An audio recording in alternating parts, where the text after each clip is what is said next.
नमस्कार साथियों, उम्मीद है कि आप सब बेहतरीन होंगे। फॉर्मल एजुकेशन वे होती है जो स्कूल और कॉलेजों में सिखाई जाती है। वही दूसरी ओर मुकेश अंबानी, जो भारत का अमीर उद्योगपति के बेटे अनंत अंबानी की एजुकेशन को देखिए।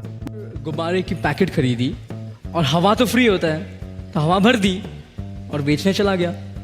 Mukesh Ambani, Adani, film actors, cricketers, ये सभी के सभी में एक यूनिक पॉइंट ये है कि ये खुद से सीखे हैं।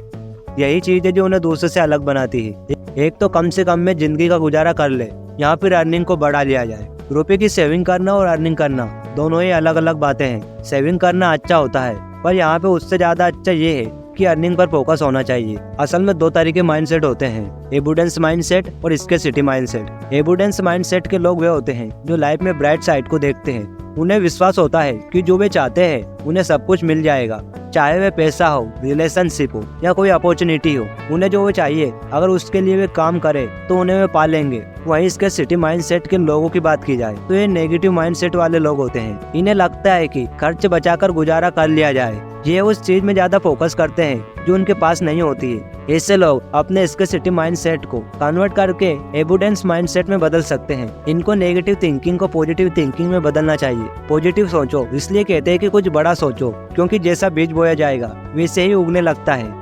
यदि एक तरफ आपके पास फॉर्च्यूनर है और दूसरी तरफ एक चाय का ठेला है, तो चाय के ठेले वाला ज्यादा अमीर कहलाया जाएगा, क्योंकि चाय का ठेला रोज पैसे कमा कर देता है जबकि कार खर्चा करवाती है। तो आपके पास ऐसे कार जैसे कितने लाइबिलिटीज हैं जो खर्चा करवाते हैं और कितने एसेट्स हैं जो चाय के ठेले जैसे पैसे कमा कर ला रहे हैं। एसेट्स क्या है और लाइबिलिटीज क्या है, अगर आप ये जानते हैं तो आपको बधाई हो। एसेट्स वे होते हैं जो आपको पैसे कमा कर देते हैं, जैसे कि आपने कहीं रुपए इन्वेस्ट किए, वहाँ से इनकम हो रही है, या फिर आपने घर को खरीद कर रेंट पे चलवा दिया। मतलब कि कुछ भी जहाँ पर एक बार पैसे इन्वेस्ट कर देने पर वहाँ से बार बार पैसा मिलता रहे। और लाइबिलिटीज वे चीजें होती है जो बार बार आपके जेब से पैसे निकलवा रही है। तो यहाँ पर एक क्वेश्चन उठता है कि ऐसी चीजों को ना ले तो पैसे किस काम के। तो मैं कहना चाहूंगा कि हमें लेना चाहिए। सभी लोग लेते भी हैं और आपको भी लेना चाहिए, लेकिन तब बेहतर होगा जब आपके पास एसेट्स हैं और उनके पैसे आते हैं और उनके पैसे से खरीदते हैं, तो ये बिल्कुल सही चुनाव होगा। इसका मतलब ये भी नहीं है सारे एसेट्स से लायबिलिटीज खरीद ली जाए। यदि चाय के ठेले से दिन में 1000 रुपए बच रहे हैं तो एक महीने में 30,000 रुपए बचते हैं, तो उन सारे के सारे पैसों से 30,000 का फोन ले लिया जाए तो खर्च बढ़ने लगेगा। इससे बेहतर ये होगा कि आधे से लाइबिलिटीज खरीद ली जाए और आधे को वापस एसेट्स में लगा दिया जाए। यहाँ तो उसी चाय के ठेले को बड़ा बना लिया जाए या फिर दूसरे एसेट्स को बना लिया जाए। लाइनर का मतलब ये समझ लो कि जितना ज्यादा समय काम करोगे उतना पैसा बनेगा, जो कि ये सही नहीं है। अमेज़न इतनी बड़ी कंपनी है, इसके हिसाब से तो अमेज़न के मालिक जेफ बेजोस को बहुत ज्यादा काम करना पड़ता होगा, लेकिन असल में ये सही नहीं है। जेफ बेजोस काम करे या ना करे, वे कहीं पर भी घूमे, उनकी कमाई होती रहेगी। यहाँ पर पैसे बिल्कुल भी ऐसे काम नहीं करते जैसे कि जितना टाइम किया जाए उतना पैसा मिल रहा, बल्कि जेफ बेजोस का अमेज़न का एक आइडिया है जो उन्हें वे आइडिया पैसा बनाकर दे रहा है। कुछ लोगों को ये लगता है कि पैसा कमाना एक मास्टरी है, एक जादुई कला है जिससे पैसे कुछ लोगों के पास ही आते जाते हैं। तो यहाँ पर ऐसा बिल्कुल नहीं है। मैं आपको बता दूं कि इंडिया की टोटल जीडीपी 173 लाख करोड़ है, जो कि यहाँ पर कोई भी बाजार में कुछ भी बेचकर यहाँ से पैसे कमा सकता है, चाहे वो पढ़ा लिखा हो या अनपढ़ हो, हाई IQ वाला हो या लो IQ वाला हो, इससे कोई फर्क नहीं पड़ता है। बस करना ये है कि वे लोगों को अपने आप से क्या दे रहा है, जैसे कि प्रॉब्लम को सॉल्व करना, किसी प्रोडक्ट को बेचना।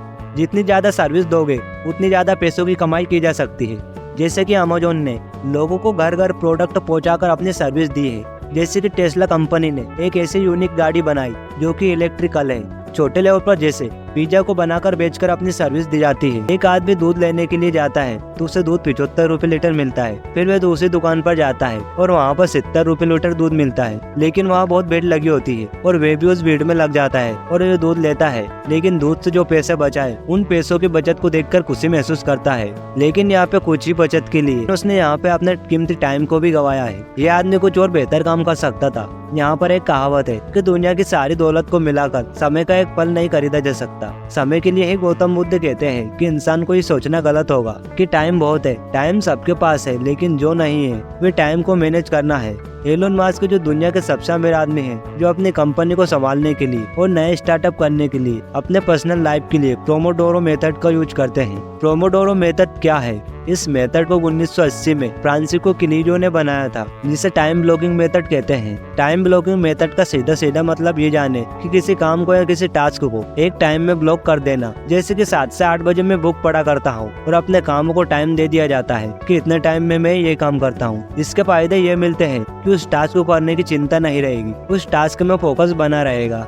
मैक्सिमम लोगों को लाइफ में ज्यादातर कंफर्ट चाहिए, पैसों का comfort, financial comfort, emotional comfort. लोगों को पैसे तो कमाना है, लेकिन उसके लिए कोई एक्शन नहीं लेना।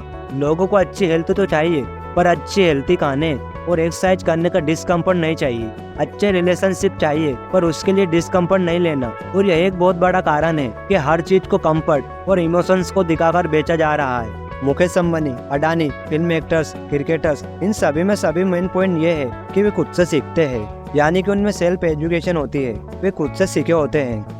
इंडिया एम्प्लॉयमेंट रिपोर्ट के अनुसार अनएम्प्लॉयमेंट रेट 29% पहुंच चुका है। ये वे लोग हैं जिनके पास ऑलरेडी ग्रेजुएशन डिग्री है। देखा जाए तो सेल्फ एजुकेशन ही है जो लोगों को कुछ अलग बनाती है। आगे बढ़ने के लिए सेल्फ एजुकेशन बहुत जरूरी है। इसे कोई सिखाता नहीं है, बल्कि खुद से सीखी जाती है। आपका सपना आपकी पहचान है और आपकी मेहनत उसे हकीकत में बदल सकती है। हार न मानो, क्योंकि हर नया एक दिन एक नई शुरुआत है। जय हिंद, जय भारत।